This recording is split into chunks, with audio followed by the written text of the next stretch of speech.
Hi, எல்லோருக்கும் வணக்கம். இந்த பாத்திரம் என்னன்னு உங்களுக்கு தெரியுதா? இது நீங்க யாருமே பார்த்திருக்க மாட்டீங்க.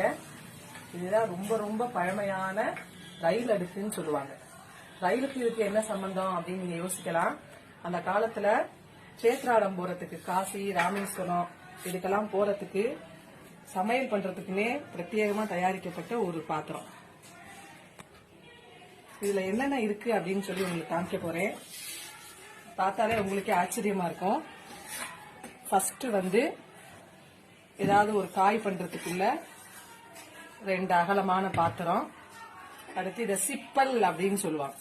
இந்த சிப்பல் எதுக்குன்னா சாதம் வடிக்கிறதுக்கு, கஞ்சி வடிக்கிறதுக்கு, அடுத்து காய் வதக்கிறதுக்கு ஒரு சின்ன இழுப்பச்சட்டி, அடுத்து டவரான்னு சொல்றது காப்பி ஆத்துறதுக்கு இல்ல வேற எதுக்காவது யூஸ் பண்ணிக்கிறதுக்கு, அதுக்கடுத்து சின்னதா ஒரு பாத்திரம், கடுகு இந்த மாதிரி வச்சுக்கிறதுக்கு சின்ன சின்னதா பாத்திரங்கள் சைஸ் வாரியா கொடுத்துருக்காங்க.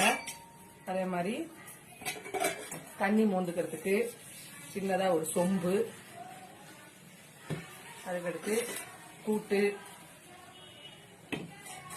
குழம்பு, ஒரு சின்ன கல்யாணமே செஞ்சிடலாம் இதை வச்சு. அதை விட ஒரு சின்ன பாத்திரம். கடைசியா ரொம்ப ஆச்சரியமா இருக்கும் உங்களுக்கு.